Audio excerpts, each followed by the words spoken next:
দর্শক, প্রথম যে গুরুত্বপূর্ণ খবর সেটি হলো ইরান তার শত্রুর ৭০টি টার্গেট লক করেছে, যে কোনো সময় আক্রমণ চালাবে। পাশাপাশি এবার ইরান হরমুজ প্রণালীতে ৩টি জাহাজকে টার্গেট করে ব্যাপক গুলি ছুড়েছে। আমেরিকাকে আবারও নতুন করে টেনশনে ফেলছে ইরান। পাশাপাশি মার্কিন প্রেসিডেন্ট ডোনাল্ড ট্রাম্পের জামাতা ডেভিড কুশনারের বিরুদ্ধে মার্কিন সিনেট তদন্ত শুরু করেছে ঘুষ নেয়ার। ট্রাম্পকে বিভিন্নভাবে বিপদে ফেলে দিয়েছে এবং বলা হচ্ছে যে মার্কিন যুক্তরাষ্ট্র যদি ইরানে কোনো বড় আক্রমণ করে, পুরো পৃথিবীকে অন্ধকার করে ফেলবে ইরান। তার সেই বিশেষ কার্ড ইরান প্রকাশ না করলেও কিছু সূত্রের খবরে আমরা যে তথ্য পেয়েছি সেটা জানাবো যে ইরানের হাতে সেই বিশেষ কার্ড কি, যে পুরো পৃথিবী অন্ধকার হয়ে যেতে পারে। দর্শক, চলুন আমরা আপনাদেরকে সেই খবরগুলো একটা একটা করে দেওয়ার চেষ্টা করছি। প্রথম যে খবরটি আসছে সেটি হলো ইরানের অনুমতি ছাড়া হরমুজ প্রণালী দিয়ে প্রবেশের ক্ষেত্রে ইরান ৩টি জাহাজকে টার্গেট করে। ৩টি জাহাজকে সংকেত পাঠায়, তারা দাঁড়ায়নি। ইরান বলে দিয়েছে যে হরমুজ প্রণালী ত্যাগ করতে হলে ইরানের অনুমতি নিতে হবে, টোল দিতে হবে।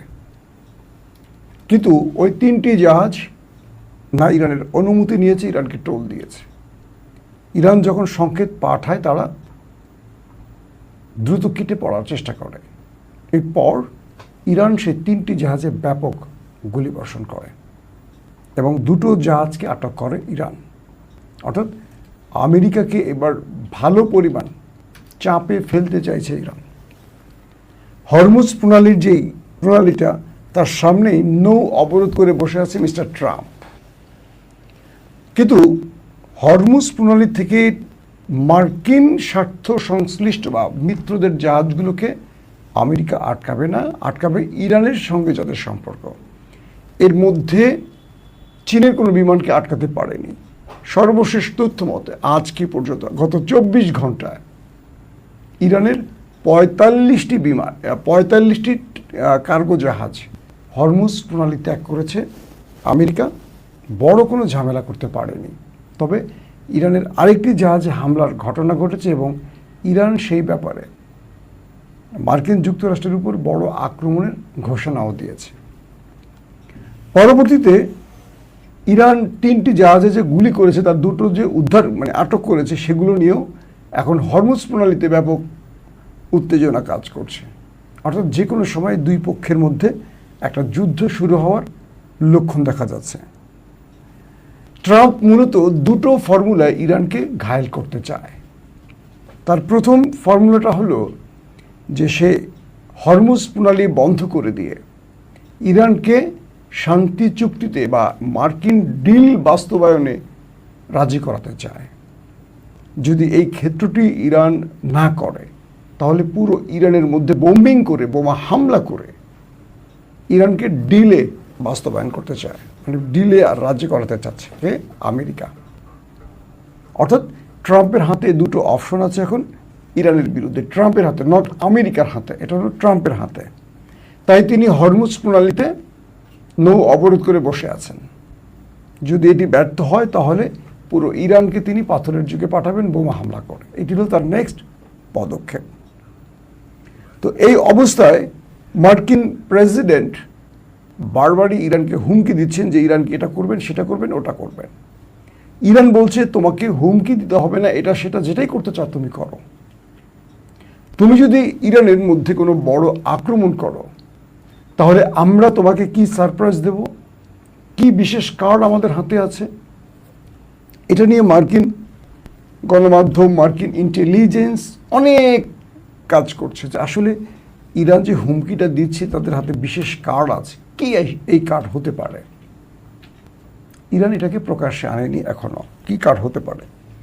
তবে বিভিন্ন গণমাধ্যমের সূত্রগুলোকে এক করে আমার কাছে যেটা মনে হয়েছে, এটা কোনো স্পেসিফিক ইরান বলছে এরকম না। তবে ইরান হুমকি দিয়েছে, এরা বলেনি যে ইরান এটা তাদের কার্ড।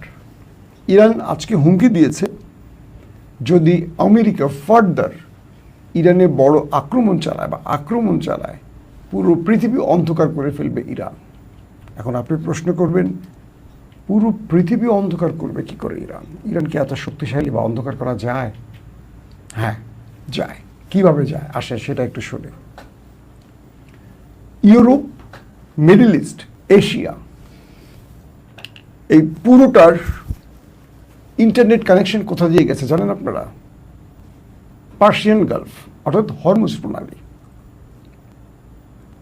পৃথিবীর 97% ইন্টারনেট এই হরমুজ প্রণালীর নিচ দিয়ে, অর্থাৎ পার্সিয়ান গালফের ভেতর দিয়ে গেছে।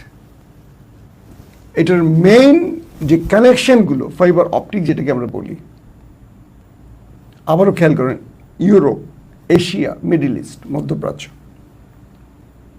ইরান বলছে যদি আমেরিকা ইরানে কোনো বড় আক্রমণ করে বা ইরানের মধ্যে কোনো বড় আক্রমণ চালায়, সেটা নিউক্লিয়ার হতে পারে বা আরও বড় কোনো আক্রমণ হয়, যেটা মার্কিন প্রেসিডেন্ট বারবার ঘোষণা করছেন, তাহলে ইরান পুরো পৃথিবীকে অন্ধকার করে দিবেন, ইন্টারনেট কানেকশন অফ করে দিয়ে, লাইন কেটে দিয়ে। এখন আপনি একবার চিন্তা করেন, পৃথিবী এই মুহূর্তে ইন্টারনেট ছাড়া চলে। আপনি যে আমার কথা শুনছেন ইন্টারনেটের মাধ্যমে, আমি যে কথা বলছি ইন্টারনেটের মাধ্যমে, পুরো পৃথিবীর ব্যাংকিং সিস্টেম চলছে ইন্টারনেটের মাধ্যমে। আপনার কাছে 10 কোটি টাকা আছে, আপনি তুলছেন প্রয়োজনীয়ভাবে বিভিন্ন জায়গাতে, বুথ থেকে তুলতে পারছেন, কেনাকাটা করছেন বুথ থেকে, অনলাইন কেনাকাটা যেটাই করছেন বুথ থেকে টাকা তুলছেন। আপনার ব্যাংকে যে এত টাকা আছে, এই টাকাটা কিন্তু একটা কম্পিউটার সার্ভারের মধ্যে রেকর্ড করা আছে, আপনার কত টাকা আছে, কি করা আছে। আগে যেমন ম্যানুয়ালি আমরা দেখতাম, সোনালী ব্যাংক, রূপালী ব্যাংক, অগ্রণী ব্যাংকে খাতা ছিল, লম্বা লম্বা খাতা মার্জিন করা, সেখানে নাম ঠিকানা লেখা থাকতো। একজন ক্লায়েন্ট গেলে ব্যাংকের লোকদের আধা ঘন্টা 1 ঘন্টা তাকে বসায় রেখে লেনদেনের কাজ করতে হতো। এখন সব কিছু কম্পিউটারাইজ হয়ে গেছে। আপনার অ্যাকাউন্ট কুড়িগ্রাম জেলায়, আপনি ঢাকা থেকে টাকা তুলতে পারছেন। আপনার অ্যাকাউন্ট চট্টগ্রাম মাইজপাড়ায়, আপনি টাকা তুলতে পারছেন ভোলার চারপাশন থেকে। আপনার অ্যাকাউন্ট পঞ্চগড়ে, আপনি টেকনাফ থেকে টাকা তুলতে পারছেন। এই যে বিশেষ জায়গা কিভাবে সম্ভব? এটার প্রধান কারণ হলো ইন্টারনেটের মাধ্যমে প্রত্যেকটা ব্যাংক কানেকশন আছে, সার্ভার একে অপরের শুধু দেখতে পাচ্ছে। ব্যাংকিং লোকেরা যে কোনো শাখা থেকে একে অপরের লেনদেন দেখতে পাচ্ছে, ট্রানজ্যাকশন বন্ধ করতে পারছে, বিভিন্ন কাজ করতে পারছে। পুরো ইন্টারনেটের জন্য পুরো পৃথিবীর অর্থ ব্যবস্থা চলছে, শেয়ার বাজার চলছে। কি চলছে না? পেট্রোল পাম্পগুলো এখন চলছে নেটের মাধ্যমে। পুরো পৃথিবী এক বাক্যে বলতে পারি, অনেক আধুনিক ফ্ল্যাট, বাড়ি, কার্যালয় নেটের মাধ্যমে লিফট ওঠানামা করে, সার্ভার সিস্টেমগুলো সব নেটে চলে। ইরান বলছে যদি আমেরিকা ইরানে ফার্দার আর আক্রমণ করে, তাহলে পুরো পৃথিবীকে বিচ্ছিন্ন করে ফেলবে, ইন্টারনেট কানেকশন অফ করে দিয়ে, কেটে দিয়ে। পুরো মধ্যপ্রাচ্য অন্ধকার হবে, ইউরোপ অন্ধকার হবে, এশিয়া অন্ধকার হবে, অর্থাৎ আমরাও হব, ওই লন্ডন আমেরিকা তারাও হবে, আরবরাও হবে। পুরো পৃথিবী 97% মানে ইন্টারনেট প্রোভাইড হয় এই পার্সিয়ান গালফ দিয়ে। এটা এখন ইরানের দখলে। তার মানে আর কিছু লাগে, ইরানের হাতে এক হরমুজ প্রণালী আর আছে এখন এই ফাইবার অপটিক ইন্টারনেটের কানেকশন। আর কি নিউক্লিয়ার লাগে ইরানের হাতে? অর্থাৎ মার্কিন যুক্তরাষ্ট্রের কিছু গণমাধ্যম দাবি করছিল মিস্টার ডোনাল্ড ট্রাম্প, তিনি ঘোষণা দিয়েছিলেন 5 দিনের মধ্যে ইরানে বড় আক্রমণ করবেন। যদি ইরানের সাথে শান্তি চুক্তিটি না হয়, তিনি 5 দিনের মধ্যে ইরানে বড় আক্রমণ করবেন। তো এই ঘোষণাটি আসার পরই ইরান আমেরিকাকে সারপ্রাইজ দিল এই কার্ডটি পেশ করে দিয়ে। বলছে এটি আমাদের নয়, আমাদের আরও স্পেশাল কিছু কার্ড আছে আমেরিকার জন্য, সেগুলো আমরা আমেরিকাকে সময় মতো দেওয়ার চেষ্টা করব। আরেকটি গুরুত্বপূর্ণ খবর পাওয়া গেছে যে মার্কিন প্রেসিডেন্ট ডোনাল্ড ট্রাম্পকে সিচুয়েশন রুম থেকে ঘাড় ধাক্কা দিয়ে বের করে দেওয়া হয়েছে। তার একটি বিশেষ কারণ কি? অর্থাৎ যখন আমেরিকা ইরানের মধ্যে লড়াই চলছিল, প্রেসিডেন্টের হোয়াইট হাউসে একটি সিচুয়েশন রুম খোলা হয়, যেখান থেকে যুদ্ধের পুরো পরিস্থিতিকে প্রেসিডেন্টকে জানানো হয়। এটা প্রেসিডেন্টের উদ্দেশ্যে তৈরি করা হয়। এটি কিন্তু ওয়ার মানে যুদ্ধকালীন জরুরি কোনো হেল্প ডেস্ক বা কন্ট্রোল রুম নয়। এটি যুদ্ধকালীন সময়ে পুরো সিচুয়েশন প্রেসিডেন্টকে জানানোর জন্য সামরিক ব্যক্তিরা, প্রতিরক্ষা মন্ত্রীরা এখানে বসেন প্রেসিডেন্টকে অবগত করতে, যেটা প্রেসিডেন্টের জন্য হোয়াইট হাউসে তৈরি করা হয়েছে। বলা হয়েছে তাকে সেই রুম থেকে বের করে দিয়েছে মার্কিন জেনারেলরা, কারণ তিনি শাউট করছিলেন, গালাগাল করছিলেন, চিৎকার করছিলেন, গালাগালি করছিলেন, অনেক কিছু করতেছিলেন। এটা আর নিতে পারছিল না, মার্কিন জেনারেলরা তাকে বের করে দিয়েছেন। পাশাপাশি যে তথ্যটি আজকে আমি আপনাদেরকে দিয়েছিলাম, প্রথম আমি আপনাদের দিয়েছিলাম এই খবরটি, যে president Donald Trump nuclear code চেয়েছিলেন আমেরিকার জেনারেল মিস্টার ডেইন কেনের কাছ থেকে, যিনি চিফ অফ স্টাফ চেয়ারম্যান। তিনি দিতে রাজি হননি। তিনি বলছেন, মিস্টার প্রেসিডেন্ট, আমেরিকা এখনও বহিঃশত্রুর আক্রমণের থ্রেটে পড়েনি যে আপনি নিউক্লিয়ার কোড দিয়ে কোনো দেশকে ধ্বংস করে দেবেন। এটি তৈরি করা হয়েছে নিজের রাষ্ট্রকে রক্ষায়, অপর রাষ্ট্রকে ধ্বংসে নয়। এই ডেইন কেনের ছবি আপনারা দেখেছিলেন না? আবার একবার দেখাবো আপনাদের। এখন যে বিষয়টি তৈরি হয়ে গেল যে আমেরিকার প্রেসিডেন্ট ডোনাল্ড ট্রাম্পকে তার দেশের মানুষ বিশ্বাস করছে না, যে তিনি তার রাষ্ট্রের জন্য যে হুমকি না, এই যে আপনারা দেখতে পাচ্ছেন ডেইন কেন, এই ব্যক্তি চিফ অফ স্টাফ চেয়ারম্যান, তার কাছ থেকে চেয়েছিল নিউক্লিয়ার কোড। এটা আমি গতকালকে আপনাদের খবর দিয়েছিলাম। তো এটার আরও আপডেট আসছে, তিনি প্রেসিডেন্ট ট্রাম্পকে নিউক্লিয়ার কোড দিতে রাজি হননি। দিলে হয়তো তিনি ইরানকে উড়িয়ে দিতেন এতক্ষণে। তিনি সরাসরি বলছেন, এই ডেইন কেন সরাসরি বলছেন যে আমাদের রাষ্ট্র এখন পর্যন্ত বহিঃশত্রুর আক্রমণের ভয় নেই, বরং আমরা গিয়ে আক্রমণ করছি, আমাদের রাষ্ট্রে কোনো আমরা হয়নি যে আপনাকে নিউক্লিয়ার কোড দেওয়ার সময় হয়েছে। তার মানে এক বাক্যে আমরা এটুকু বলতে পারি, ডোনাল্ড ট্রাম্পকে তার দেশের জনগণ এখন পাগল হিসেবে চিহ্নিত করছে। দর্শক, 2 নম্বর যে বিষয়টি হলো, প্রেসিডেন্ট ট্রাম্পের যিনি জামাতা জারেড কুশনার, তিনি আরবের কয়েকটি দেশ থেকে বিভিন্ন কাজের অজুহাতের নাম করে প্রচুর অর্থ ঘুষ নিয়েছেন। এই অভিযোগ উঠেছে এবার মার্কিন সিনেটের কাছে। জারেড কুশনারের বিরুদ্ধে তদন্ত শুরু হয়ে গেছে এবং তাকে জিজ্ঞাসাবাদ শুরু করতে যাচ্ছে। অর্থাৎ ট্রাম্প সবচেয়ে বড় একটা চাপে পড়তে যাচ্ছেন তার জামাতাকে দিয়ে। বিভিন্ন দেশের সাথে গোপনে লেনদেন চুক্তি করে আরব, কাতার, কুয়েত এই দেশগুলোর সাথে বিভিন্নভাবে তাদেরকে সুবিধা দিয়ে ঘুষ গ্রহণ করেছেন, এমন অভিযোগ তার বিরুদ্ধে এসছে। এবং সেখানে মার্কিন সিনেটে বলা হয়েছে এটি কনফ্লিক্ট অফ কি বলে, মানে তাদের স্বার্থ সংশ্লিষ্ট বিষয়ের বাইরে, যেটিকে আমরা এক বাক্যে বলতে পারি যে, মানে জারেড কুশনারের কথা বলছি, যে কমপ্লিট শব্দটা কি বলছে আমেরিকার, অফ ইন্টারেস্ট। তো এই জায়গা থেকে আমেরিকা আসলে মানে জারেড কুশনারের মাধ্যমে ট্রাম্পকে একটা কি বার্তা দিল বলেন আপনারা? তারা মার্কিন যুক্তরাষ্ট্রের স্বয়ং প্রেসিডেন্ট, তার উপদেষ্টা জারেড কুশনার, যিনি পাকিস্তান গিয়েছিলেন আলোচনা করতে, তার বিরুদ্ধেই মার্কিন সিনেট এখন তদন্ত শুরু করেছে। বিভিন্ন ঘুষ নেওয়ার অভিযোগ এসে তার বিরুদ্ধে। তারপরের গুরুত্বপূর্ণ খবরটি হলো, ইরানের মিডিয়া আমেরিকাকে নতুন কিছু বার্তা পাঠিয়েছে।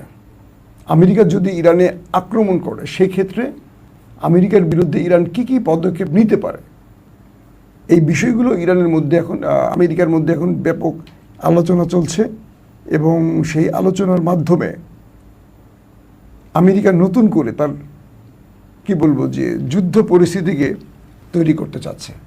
ইরান এখন আমেরিকার সাথে কথা বলছে না, বরং তারা চেষ্টা করছে তাদের গণমাধ্যমের মাধ্যমে বিশ্বকে জানাতে। এবং পাকিস্তান ইরানকে শান্ত হতে বলছে, আমাকে আর একটু সময় দাও, ট্রাম্পকে আমরা দেখি কিভাবে লাইনে আনতে পারি। ইরান পাকিস্তানকে বলছে ট্রাম্প লাইনে আসার লোক নন, ট্রাম্প লাইনে আসার লোক নন। দর্শক, সবচেয়ে বড় যে খবরটি সেটি হলো, ইরান আমেরিকাকে শিক্ষা দেওয়ার জন্য যে কার্ডগুলো এখন তারা রেডি করেছে, এই কার্ডগুলোর আমেরিকার কিছু কিছু ক্ষেত্রে বা তার ইন্টেলিজেন্স সোর্সগুলো কিছু কিছু ক্ষেত্রে আগে থেকে জানে, কিছু কিছু জানে না। যেমন ধরেন, আমেরিকা বলেছে যে আমরা ইরানে আক্রমণ করলে ইরান ইসরায়েলে আক্রমণ করবে, এটা আমরা জানতাম। এই জন্য আমরা সকল প্রতিরক্ষা ব্যবস্থাগুলো ইসরায়েলকে রক্ষায় তৈরি করে সাজিয়ে রেখেছিলাম। কিন্তু আমরা বুঝিনি যে ইরান গালফ কান্ট্রিতে আক্রমণ করবে, মানে আরব রাষ্ট্রগুলোতে। ইরান আমাদের চমকে দিয়েছে এবং আমাদের মোটামুটি প্রতিরক্ষা ব্যূহ, আমাদের প্রতিরক্ষা সিস্টেম গালফ কান্ট্রিতে আমাদের ঘাঁটিগুলোকে ধ্বংস করে ফেলেছে। তার মানে ইরানকে নিয়ে আমেরিকা এখন টেনশনে পড়ে গেছে যে আসলে আমেরিকা কি চিন্তা করছে আর ইরান কি চিন্তা করছে। রাজনীতির কৌশলে ইরান দুর্দান্ত চাল দিচ্ছে আমেরিকার বিরুদ্ধে, যেটি আমেরিকা বা আমেরিকার ট্রাম্প প্রশাসন আর কুলিয়ে উঠতে পারছে না। প্রত্যেকে ভালো থাকবেন। আল্লাহ হাফেজ।